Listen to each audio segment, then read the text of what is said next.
welcome to your favorite channel Chemistry with Swati and today we start soap and detergent। हमारे carbonates compound का सबसे important topic है ये shop and detergent. कई बार exam में directly इससे क्वेश्चंस आते हैं। तो सॉप होता क्या है आखिर, व्हाट इज ए सॉप? भाई हम जिस चीज से हम नहाते हैं वही सॉप होता है, फिर क्या होता है आखिर सॉप? तो सॉप की डेफिनेशन है, इट इज अ सोडियम और potassium salt of long fatty acid. जो हमारा कार्बोक्सिलिक एसिड होता है, कार्बोक्सिलिक एसिड COOH, इसमें से H को हटा के Na लगा दिया जाए या K लगा दिया जाए और यहाँ पे हाइड्रोकार्बन की कोई ऐसी लंबी चेन है, ये कहलाता है सॉप। जैसे हम यहाँ पे लिखने की कोशिश कर रहे हैं C7H35COONA, ये जो है long chain of hydrocarbon of fatty acid sodium salt, it is known as a soap. इसको हम कहते हैं सॉप। अब ये सॉप को अगर ध्यान से देखो आप यहाँ पे, तो ये जो क्या चेन है इसको हम CH3, ये CH2, जितने भी टाइम आ जाए यहाँ पे ये 16 आ गया, COON, ये है सॉप। तो ये एक लंबी चेन है। इसको और थोड़ा सा डिटेल में लिखते जाए तो CH2 से कितनी बार CH2 मैं लिख के दे दे रही हूँ N, COON, ये कहलाता है सॉप। तो सॉप के स्ट्रक्चर को समझते हैं क्या कि सॉप का स्ट्रक्चर क्या होता है और हमको इसकी क्यों रिक्वायरमेंट है सॉप पढ़ने की। यहाँ पे वीडियो को पॉज करके इसको नोट कर लीजिए। इसका स्ट्रक्चर जो है हमारा COON, यहाँ पे कुछ CH2 ऐसी लंबी एक चेन चलती रहेगी, ऐसा कुछ स्ट्रक्चर है और यहाँ पे हम N लिख देते हैं, बहुत सारे हैं। तो ये जो पार्ट होता है, ये इतना पार्ट, इसको कहते हैं सॉप का आयोनिक पार्ट। इसको क्या कहा जाएगा? Ionic part. और इसको कहा जाता है लॉन्ग चेन हाइड्रोकार्बन। अभी आयनिक पार्ट और लॉन्ग चेन हाइड्रोकार्बन में यहाँ पे आप ध्यान से देखो, यहाँ पे C डबल बॉन्ड O है। तो ये पार्ट जो होता है इसमें चार्जेस आ सकते हैं, तो इसलिए इसको आयनिक कहा जाता है। इसको जनरली कहा जाता है पोलार पार्ट और इसको कहा जाता है नॉन पोलार पार्ट। ये जो पोलार पार्ट होता है ये वाटर को अपनी ओर अट्रैक्ट कर सकता है। वाटर के अंदर अगर वाटर डिसोसिएट होते हैं H+OH निगेटिव आयंस बनाता है, इसमें भी आयंस बन सकते हैं। ये डबल बॉन्ड के इलेक्ट्रॉन ऑक्सीजन पे आ गए तो यहाँ पे नेगेटिव, यहाँ पे पॉजिटिव, तो नेगेटिव पॉजिटिव हमेशा एक दूसरे को अट्रैक्ट करते हैं। That part attract the water, that why it is known as hydrophilic. इसको क्या कहा जाएगा? हाइड्रोफिलिक। ये पार्ट के अंदर कोई भी चार्जेस नहीं है, तो ये वाटर को हमेशा क्या करेगा? रिप्लेक्ट करेगा, रिपल्शन करेगा। इसको कहेंगे हाइड्रोफोबिक। फोबिया का मतलब ही होता है फियर, हाइड्रो का मतलब होता है water, means water fear. Philic का मतलब होता है लव, हाइड्रो का मतलब है water, means water loving part. इसका एक और नाम होता है, इसको कहा जाता है हेड, पोलार हेड। इसको क्या बोलते हैं? Polar head. इसको बोला जाता है हेड और इसको बोला जाता है टेल। इसको क्या बोला जाता है? टेल। टेल का मतलब आपको सभी को पता है, इसको बोला जाता है टेल पार्ट। तो स्ट्रक्चर ऑफ सॉप में हम क्या लिखेंगे? स्ट्रक्चर ऑफ सॉप में हम कहेंगे soap has consider two type of a part. One is ionic part which is known as a polar part or polar head because it is a hydrophilic part, and second is a long chain of hydrocarbon, it is a non-polar part, hydrophobic part। इसी चीज को हम उठा के इसके structure में लिख सकते हैं। देखो अगर एग्जाम में हमको कभी आ जाता है कि सॉप का स्ट्रक्चर लिखो या सॉप के स्ट्रक्चर को एक्सप्लेन करो, क्योंकि आगे कोई एक टॉपिक हमको पढ़ना है क्लींजिंग एक्शन ऑफ सॉप, तो वहां पे हमको इसके स्ट्रक्चर से रिलेटेड हमको हेल्प मिलेगी। Structure of soap. तो फर्स्ट लिखेंगे आयनिक पार्ट। आयनिक पार्ट को क्या बताया? पोलार होता है ये, पोलार हेड इसको बोलते हैं। It is a hydrophilic hydrophilic part because it attract the water molecule, because it attract the water molecule. And second is ये जो पार्ट है, दूसरा पार्ट जो मैंने बनाया उसको हम लिखेंगे long chain of hydrocarbon non polar hydrophilic part. दोनों को डिटेल में आपको लिखना। पार्ट क्या लिखेंगे? Long chain of hydrocarbon.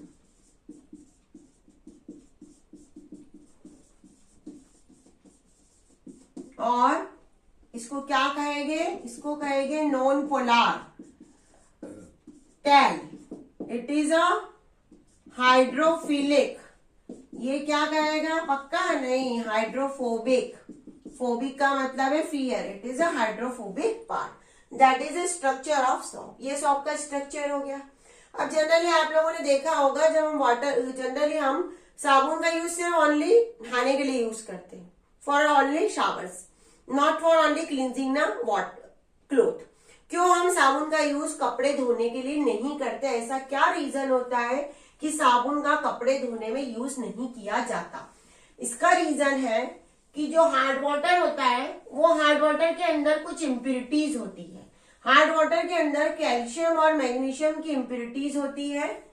Y soap is not used for cleansing action. Cleansing के लिए सॉप का यूज क्यों नहीं किया जाता? क्योंकि उसका रीजन होता है कि हार्ड वाटर के अंदर होती है कैल्शियम क्लोराइड और मैग्नीशियम क्लोराइड की इम्प्योरिटीज। अगर हम सॉप का यूज करेंगे हार्ड वाटर के साथ क्लींजिंग के लिए, तो वहां पे जैसे हमने ये वाला एक सॉप लिया है, वहां पे हमने अगर लिया तो ये कैल्शियम क्लोराइड तो हार्ड वाटर के अंदर प्रेजेंट है, ये हमारा सॉप है। तो ये क्या करेगा? इस कैल्शियम क्लोराइड के साथ मिलके एक प्रेसिपिटेट स्कम बना लेगा। क्या बना लेगा? एक स्कम बना लेगा।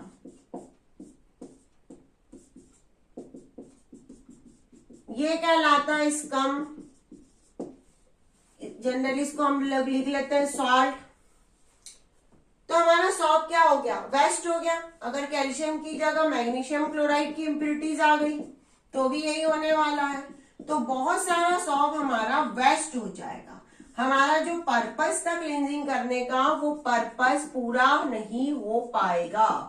बहुत सारा साबुन क्या हो जाएगा? वेस्ट हो जाएगा। ये है स्कम।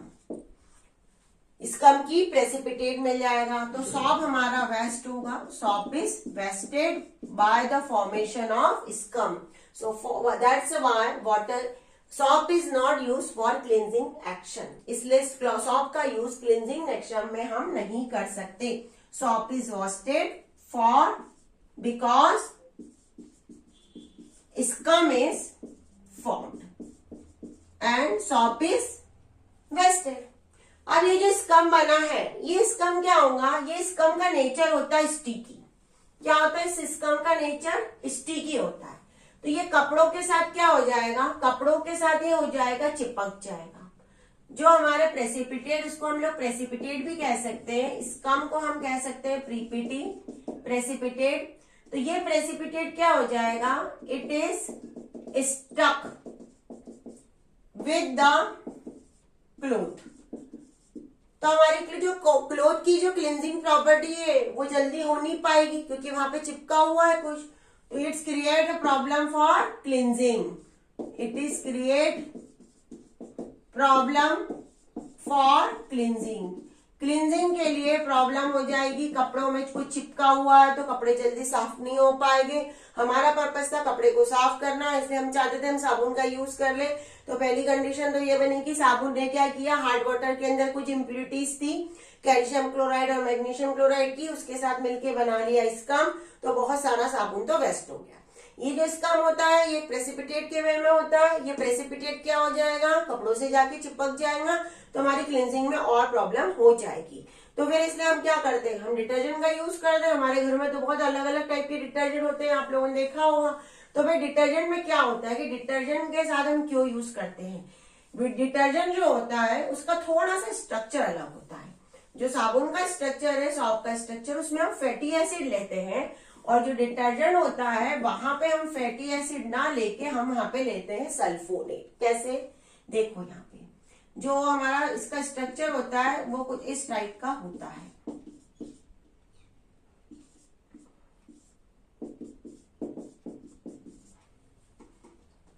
C12H22 C6H4 SOONA। जो ये SOON है एक्चुअल में ये है SOH, ऐसा है। ये जो होता है ये कहलाता है सल्फोनिक एसिड।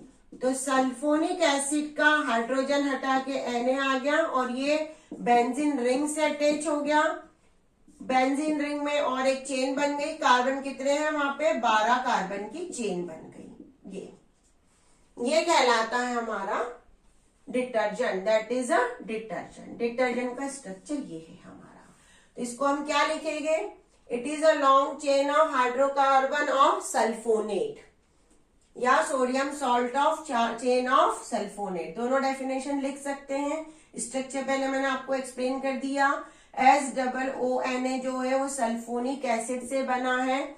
जो हमारा सल्फोनिक एसिड होता है वो कुछ इस वे में होता है। ध्यान दो इधर कि क्या हमारा सल्फोनिक एसिड होता है। SOOH ये जो होता है इसको कहते हैं सल्फोनिक एसिड। यहाँ से H को हटा के हमने लगा दिया Na।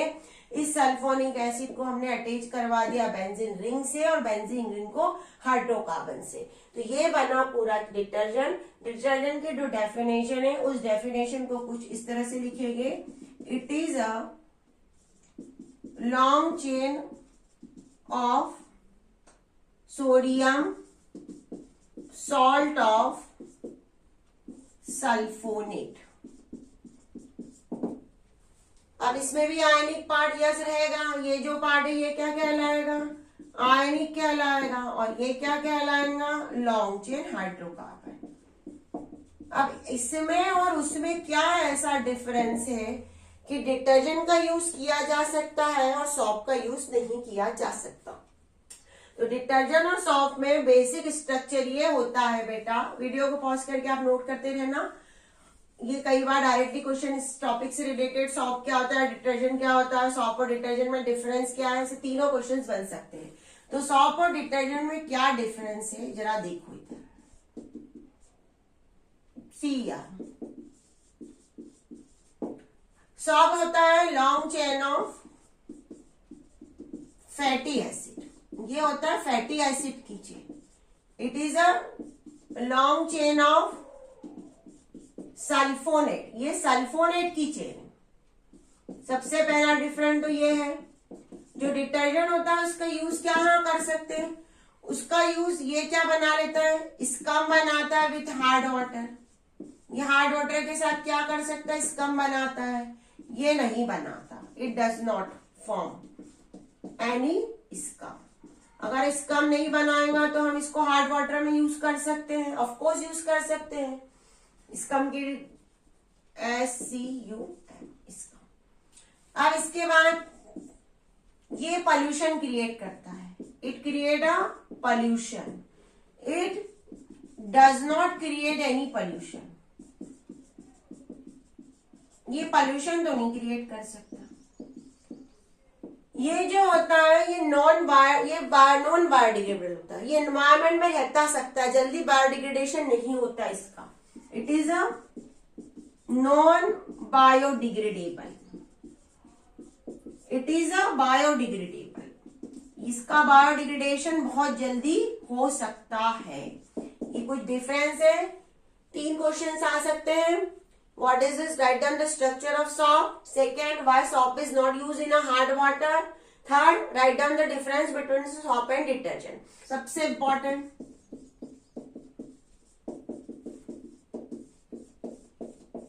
अब अभी हमने कहा कि हमारे पास सॉप का जो स्ट्रक्चर है वो कुछ इस टाइप से है,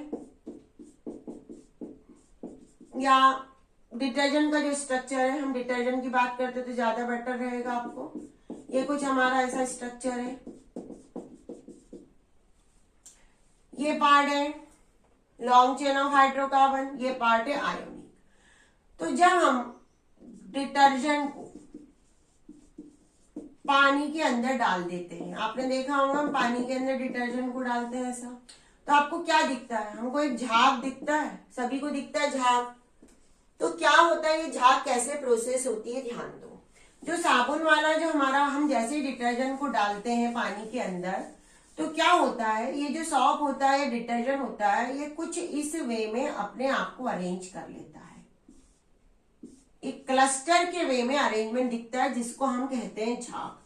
ये जो क्लस्टर होता है ये क्या होता है, ये एक सॉप का स्ट्रक्चर है, ये एक सिंगल क्या है, सॉप है। ये वाला पार्ट क्या है, हेड। ये वाला पार्ट क्या है, सभी को आ जा रहा है समझ में, टेल। तो हेड और टेल में क्या होता है, ये क्लस्टर के अंदर ये अरेंजमेंट होता है। इस अरेंजमेंट में आउटर साइड पे, पानी के बाहर की साइड पे क्या अरेंज हो जाते हैं, पोल वाले पार्ट अरेंज हो जाते हैं। पोल में क्या है, Na है भाई, पोल में है Na हर जगह, Na प्लस है, ये है। तो ये वाला पार्ट हमारा है साबुन या डिटर्जेंट का पोल पार्ट, और ये वाला जो पार्ट है, ये वाला पार्ट है हमारा टेल पार्ट। बाहर की ओर ये क्लस्टर बना लेते हैं, जैसे ही साबुन को पानी के अंदर, डिटर्जेंट को पानी के अंदर डालते हैं तो एक क्लस्टर बन जाता है। इस क्लस्टर के आउटर साइड पे होता है हमेशा पोल पार्ट, और इनर साइड पे होता है वहां पे हमेशा, इनर साइड पे होगा वहां पे हमेशा नॉन पोलर या टेल वाला पार्ट। ये पार्ट को चारों ओर, इसके पास आजू बाजू क्या आ जाएगा, वाटर आ जाएगा, क्योंकि ये वाटर अट्रैक्टिंग है सभी जगह। कपड़ों के अंदर क्या क्या इंप्योरिटीज होती है, कपड़ों के अंदर ग्रीस होता है, ऑयल होता है, डस्ट पार्टिकल होते हैं। हम यही मानते हैं कि कपड़ों के अंदर क्या क्या इंप्योरिटीज होती है हमारे पास, ऑयल हो सकता है, डस्ट हो सकता है, और ग्रीस के पार्टिकल हो सकते हैं, ये सभी होते हैं। तो ये जो सेंटर वाले जो पार्ट है, ये टेल पार्ट, इस इंप्योरिटीज को या इस डस्ट पार्टिकल को अपने अंदर क्या कर लेता है, ट्रैप कर लेता है। ये डस्ट भी हो सकता है, ऑयल भी हो सकता है, और ग्रीस भी हो सकता है। इनर साइड वाला जो क्लस्टर का पार्ट है वो इसको ट्रैप कर लेता है, और ये जो आउटर साइड पे सभी आयनिक पार्ट है, आयनिक पार्ट आप दूसरे में आपस में एक दूसरे को क्या करेंगे, रिपेल करेंगे। अगर रिपेल करेंगे तो ये स्टेबल रहेगा, क्या होगा, रिपेल करेगी। आयनिक पार्ट जो है वो क्या करेगा, आउटसाइड का आयनिक पार्ट, आयनिक आयन क्या हो जाएगा, रिपल्शन। सभी जगह N+N+ दिख रहे हैं आपको, Na+Na+, तो आयन आयन रिपल्शन से ये एक स्टेबल बन जाएगा स्ट्रक्चर, एक स्टेबल स्ट्रक्चर बन गया ये। इसके बाद वाटर भी है यहाँ पे और ऑयल भी है, ऑयल के अंदर डस्ट और ग्रीस है, तो ऑयल प्लस वाटर, ऑयल के अंदर ग्रीस भी हो सकती है, डस्ट भी हो सकता है, और वाटर मिलके ये बना लेंगे एक इमल्शन, कोलाइडल सॉल्यूशन। और कोलाइडल सॉल्यूशन को स्टेबिलिटी कौन देगा, आयन आयन रिपल्शन देगा। अब उसके बाद हम मैकेनिकल वर्क करेंगे, हम हाथों से या मशीन के अंदर कपड़े क्या हो गए, रब हो गए ऐसे। जब कपड़े रब हो गए तो जो इम्प्योरिटीज हमारी है वो इमल्शन के वे में पूरी बाहर निकल जाएगी रिंस करने से। मैकेनिकल रबिंग से जो इम्प्योरिटीज है वो क्या होगा, मिसेल के वे में बाहर निकल जाएगी पूरी। क्या बताया मैंने, स्ट्रक्चर मिसेल। ये जो स्ट्रक्चर बनता है स्पेसिफिक स्ट्रक्चर, इसका नाम है मिसेल। ये जो पूरा सर्कल क्लस्टर बनाया है इसे कहा जाता है micelle. A cluster is form when a detergent is added in a water. In that cluster inner side is arrange tail part and outside arrange head part. Head part contain the ionic part, so ions ion repulsion occurs, and due to that inner ionic repulsion cluster is stable, micelle is stable. When we add a cloth in it and try to rub, हम कपड़े डालेंगे and try to rub it, तो ये impurities यहाँ पे आ जाएगी, उसके बाद और रब करेंगे तो पूरा के पूरा मिसेल के वे में क्या हो जाएगा, हमारे कपड़ों से इम्प्योरिटीज निकल जाएगी। हम उसको रिंस करेंगे और हमारा क्लॉथ क्या हो जाएगा, क्लीन हो जाएगा। ये पूरी की पूरी प्रोसेस है, मैं वापस एक्सप्लेन कर रही हूँ। सबसे पहले अगर कोई क्वेश्चन आता है हमारे पास, explain the cleansing action of soap, तो सबसे पहले हम थोड़ा सा सॉप के स्ट्रक्चर के बारे में बताना है। Soap is consist of two part, ionic part and non ionic part, ionic part and long chain of hydrocarbon. When we add a detergent or water, then there is a cluster-like structure is formed. In that cluster, soaps or detergent particles are try to arrange themselves. Inner side tail part is arranged and outside is a head part is arranged. We know that head part is ionic part. So all ionic parts are outside and due to anion repulsion, they are stable. When we add cloth in it and हम जब इसके अंदर कपड़े डालेंगे and cloth contain grease oil and dust particles impurities, so all the impurities are trapped by inner side and mechanical rubbing, due to mechanical rubbing impurities are get outside from the cloth in the form of micelle and our cloth is free. After then we rinse it. सबको अच्छे से समझ में आ गया होगा, नाम सुना होगा कि भाई हमारे रिवर में बहुत ज्यादा पॉल्यूशन हो रहा है, पानी बहुत खराब हो रहा है, क्यों? डिटर्जेंट जो होता है हमारा, वो डिटर्जेंट क्रिएट्स अ पॉल्यूशन, वो हमेशा पॉल्यूशन क्रिएट करता है। तो क्या रीजन है डिटर्जेंट का पॉल्यूशन क्रिएट करने का? डिटर्जेंट में हमने देखा है लॉन्ग चेन ऑफ हाइड्रोकार्बन। ये क्या होता है, इसके अंदर क्या होती है? लॉन्ग चेन ऑफ हाइड्रोकार्बन होती है। अब ये लॉन्ग चेन ऑफ जो हाइड्रोकार्बन होती है बेटा, ये लॉन्ग चेन ऑफ हाइड्रोकार्बन क्या करती है? ये लॉन्ग चेन ऑफ हाइड्रोकार्बन की जो चेन होती है उसके अंदर होती है ब्रांचिंग, और जितनी ज्यादा इसके अंदर ब्रांचिंग होगी ये उतना ही जल्दी बायोडिग्रेडेबल नहीं होगा। It will take long time to degrade, ये बहुत सारा टाइम लेगा डिग्रेडेशन के लिए, और जितना ज्यादा टाइम लेगा उतना टाइम पे ये क्या रहेगा? वाटर के अंदर रहेगा। ये वाटर के अंदर रहेगा उतने टाइम, और जितने टाइम में वाटर के अंदर रहेगा तो वाटर के अंदर क्या करेगा? पॉल्यूशन क्रिएट करेगा। It will for long time biodegradable होगा, टू टेक डिग्रेड, सो ये वाटर के अंदर क्या रहेगा? लॉन्ग टाइम तक ये रहेगा। तो वहां पे ये एक्वेटिक लाइफ के लिए क्या रहेगा? एक्वेटिक लाइफ के लिए क्या हो जाएगा? डेंजरस। दूसरा इसका एक पॉइंट ये भी है कि अगर इसके अंदर, अभी मैंने कहा सल्फोनेट होता है, एक इसके अंदर फॉस्फेट वाले भी डिटर्जेंट आते हैं। ये सल्फोनेट और फॉस्फेट जो होते हैं, ये एल्गी जो होती है, काई आपने सुना होगा हिंदी में ग्रीन कलर का, एल्गा के लिए क्या होता है? ये बहुत ज्यादा ग्रोथ करता है इसकी वजह से, और जितनी ज्यादा एल्गी हो जाएगी ऑक्सीजन की उतनी ज्यादा क्या हो जाएगी? डेफिशिएंसी हो जाएगी, और अगर ऑक्सीजन की डेफिशिएंसी हो जाएगी तो एक्वेटिक लाइफ क्या हो जाएगी? थ्रेटनिंग हो जाएगी। एक्वेटिक लाइफ के लिए, लाइफ को सरवाइव करना मुश्किल हो जाएगा। वापस मैं बोल रही हूँ, डिटर्जेंट क्यों पोल्यूशन क्रिएट करता है? क्योंकि वो लॉन्ग चेन ऑफ हाइड्रोकार्बन होता है।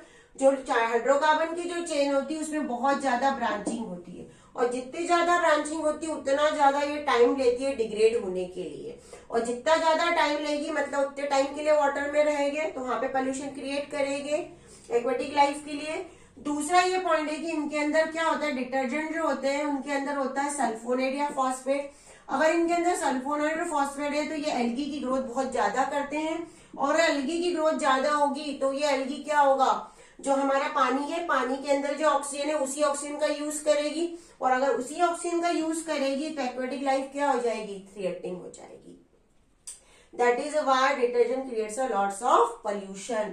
इसीलिए डिटर्जेंट क्या करता है? तो इसको प्रॉब्लम करने के लिए आज की डेट में क्या होता है? लेस ब्रांचिंग वाला डिटर्जेंट का यूज किया जाता है। ऐसा डिटर्जेंट बनाया जाता है जिसकी ब्रांचिंग क्या हो? लेस हो। अगर लेस ब्रांचिंग होगी तो ये इजीली क्या हो जाएगा? बायोडिग्रेडेबल हो जाएगा, और अगर इजीली बायोडिग्रेडेबल हो जाएगा तो ये पोल्यूशन क्रिएट नहीं करेगा। तो इसको अच्छे से नोट कर लीजिए। एस्टरिफिकेशन, सैपोनिफिकेशन पढ़ा है, एडिशन, रिएक्शन, कंबशन, इनका एक हमको कंबाइंडली क्वेश्चन आता है एग्जाम में, ध्यान दो इधर। An organic compound A on heating with concentrated H2SO4 forms a compound B which on addition of 1 mole of hydrogen in the presence of nickel forms a compound C. On combustion gives CO2 and water. Write down the role of concentrated H2SO4. What is the role of concentrated H2SO4? Identify A, B, C. कोई एक compound A है जिसको concentrate H2SO4 से heat करे तो वो compound B देता है। कोई कंपाउंड ए है, इसको हमने हीट किया कॉन्सेंट्रेट H2SO4 से तो ये कंपाउंड बी देता है। बी कंपाउंड का हमने हाइड्रोजनेशन किया निकेल की प्रेजेंस में तो ये कंपाउंड सी देता है। सी का हमने कंबशन किया तो इससे हमको CO2 मिलता है और H2O मिलता है। हमको ए बी सी को आइडेंटिफाई करना है और कॉन्सेंट्रेटेड H2SO4। हाइड्रोजनेशन कब होता है? जब कोई अनसेचुरेटेड कंपाउंड हो।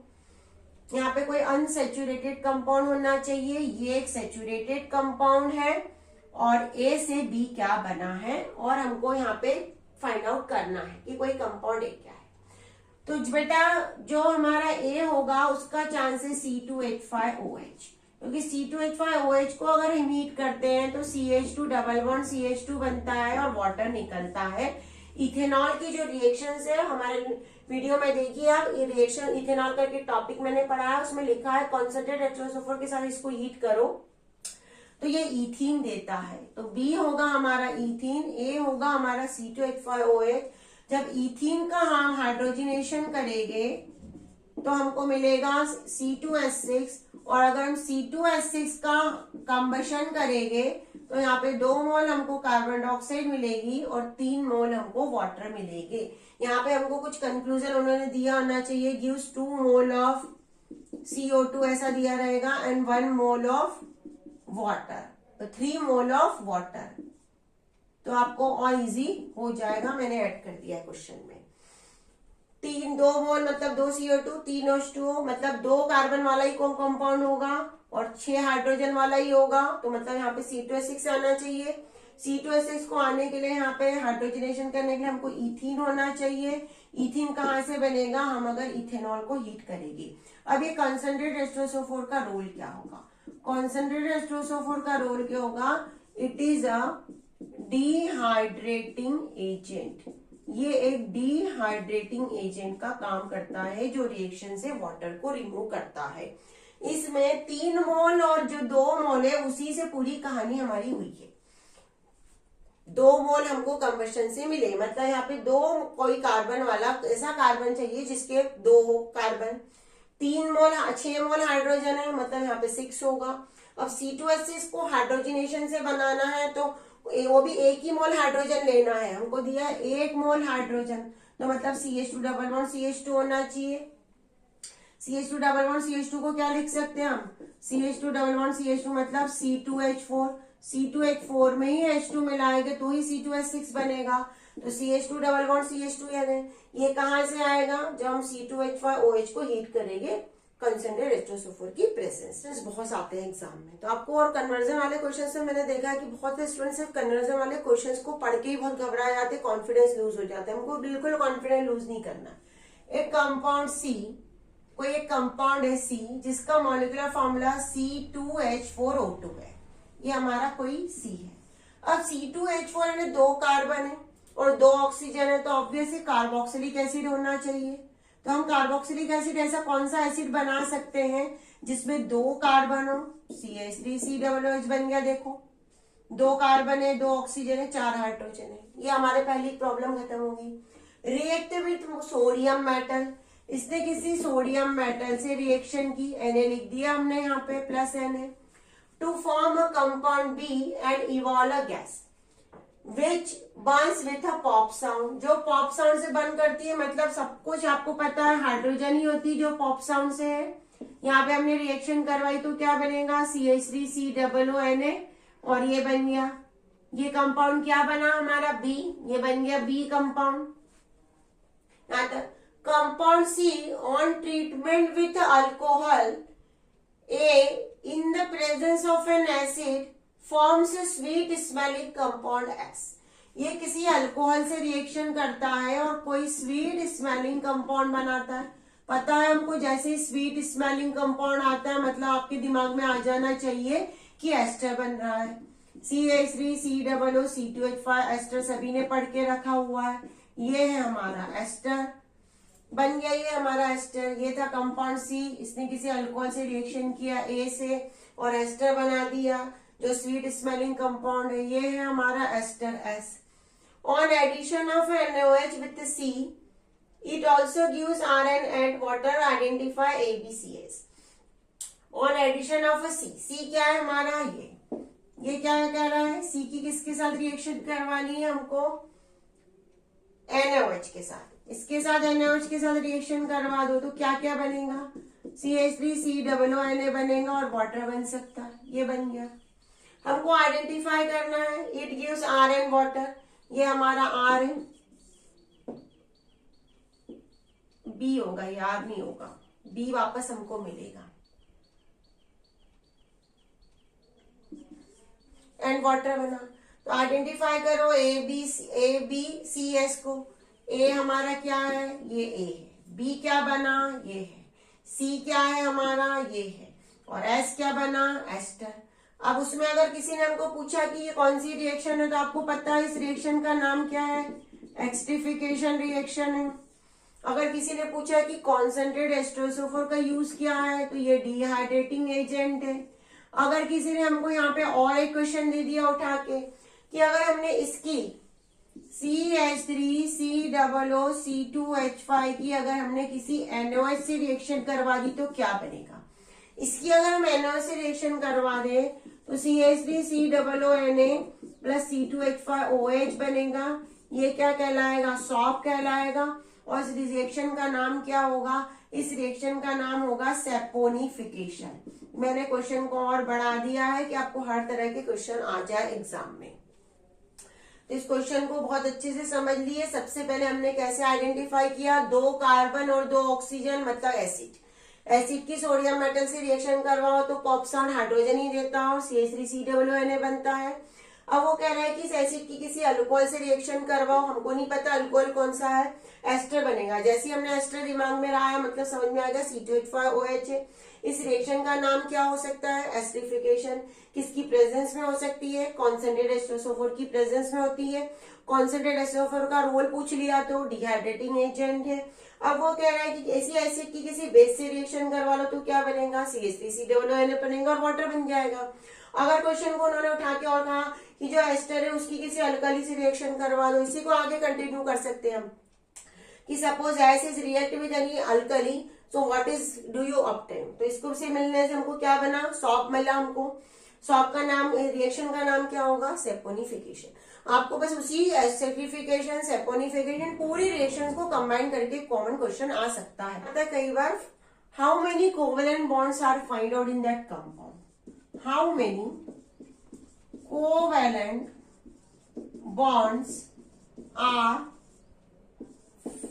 Find out in the compound. कोई एक कंपाउंड आपको दिया है, इस कंपाउंड में कितने कोवेलेंट बॉन्ड है, जैसे C5H12। तो सबसे पहले बेटा हमको इसका स्ट्रक्चर बनाना है। पूरा डिटेल में स्ट्रक्चर बनाओगे आप, हर जगह हाइड्रोजन अटैच करोगे।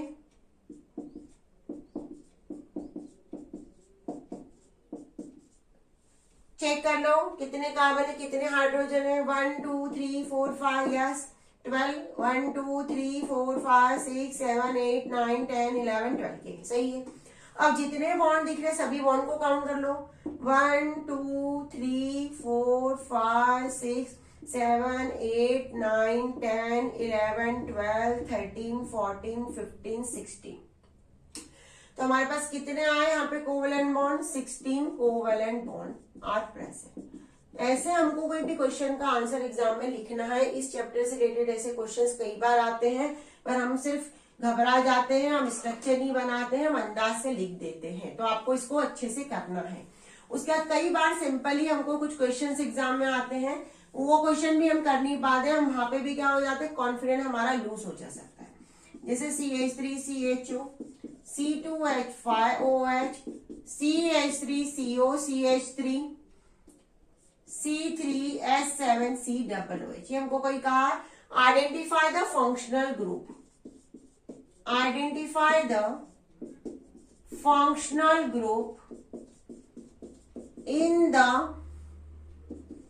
फॉलोइंग कंपाउंड्स, इन कंपाउंड्स में फंक्शनल ग्रुप को आइडेंटिफाई करो। जैसे CH3CHO, तो ये CH3CHO में आपको CHO फंक्शनल ग्रुप दिख रहा है यहाँ पे, तो क्लियर एल्डिहाइड है इसका आंसर।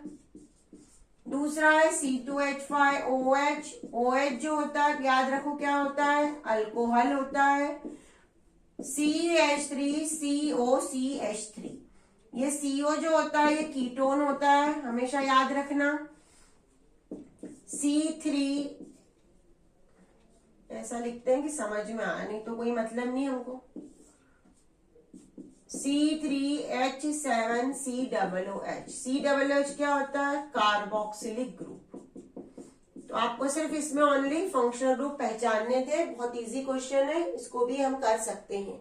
अब इसी क्वेश्चन में कह दिया है कि इसके इलेक्ट्रॉन डॉट स्ट्रक्चर बनाओ, तो कुछ नहीं करना है, पहले इसको ओपन करना है और जहां पे बॉन्ड है वहां पे क्या करना है, इलेक्ट्रॉन डॉट स्ट्रक्चर्स हमको बनाने हैं, कुछ भी नहीं करना है, नहीं तो आप घबरा जाओगे, अरे हमको तो आया ही नहीं, हमने कर ही नहीं पाया, कितना हार्ड पेपर था, हमारी यही सेंटेंस होता है। जैसे CH3CHO, कितने कार्बन है, 2, CHO को कैसे लिखते हैं, ऐसे लिखते हैं हर जगह, ये है। अब इसका इलेक्ट्रॉन डॉट, जहां जहां बॉन्ड है वहां वहां क्या लगाओगे, वहां पे डॉट लगा दोगे।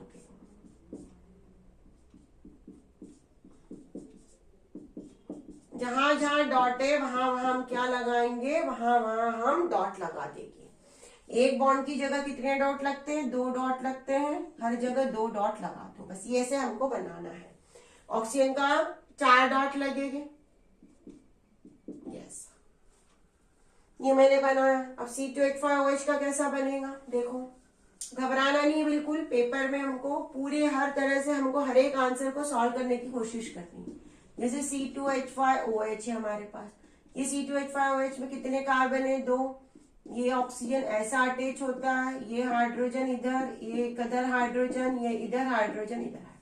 अब इसमें जहां जहां बॉन्ड है वहां वहां क्या करोगे, डॉट लगा दोगे।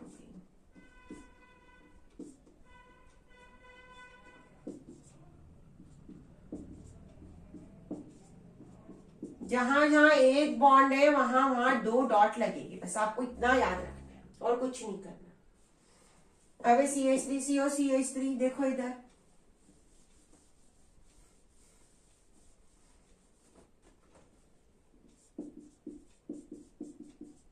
क्या बनेगा इसका स्ट्रक्चर, ध्यान दो इधर, ये जो है इसको ऐसा लिखा जाता है,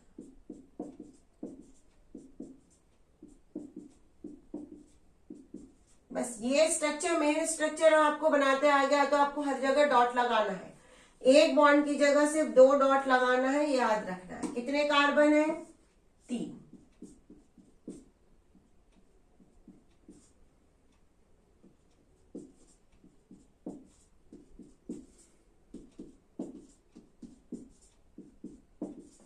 ऐसा कुछ भी नहीं करना है हमको, सिर्फ हमको समझना है कि कैसे आंसर लिखना है। अब एसिड, उसका भी देख लीजिए, बहुत ज्यादा हार्ड कुछ भी नहीं है, हम उसको बहुत ज्यादा हार्ड बना लेते हैं, इसलिए हमको प्रॉब्लम है।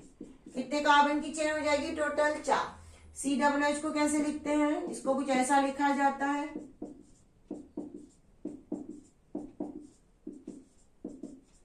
इसलिए अब सिर्फ इसको ओपन करना है, ये कार्बन लिया बॉन्ड, फिर दूसरा कार्बन बॉन्ड, फिर तीसरा कार्बन बॉन्ड और चौथा कार्बन हो गया। चौथे कार्बन से ऑक्सीजन डबल बॉन्ड से ये लगा दिया, फिर एक सिंगल बॉन्ड, फिर एक सिंगल बॉन्ड, यहाँ पे OH ऐसा आएगा, ये हाइड्रोजन, ये हाइड्रोजन, ये हाइड्रोजन इधर, इधर हाइड्रोजन, ये इधर हाइड्रोजन और इधर हाइड्रोजन। बहुत इजी क्वेश्चन है, इसको पढ़ते रहिए, इस चैप्टर को पढ़ते रहिए। कोई भी अगर प्रॉब्लम है तो हमारा कमेंट्स बॉक्स आपके लिए हमेशा खुला हुआ है, कमेंट्स लिखते रहिए, डाउट हमारे से सॉल्व करवाते रहिए, हमारे साथ जुड़े रहिए। आपको इस चैप्टर में कोई प्रॉब्लम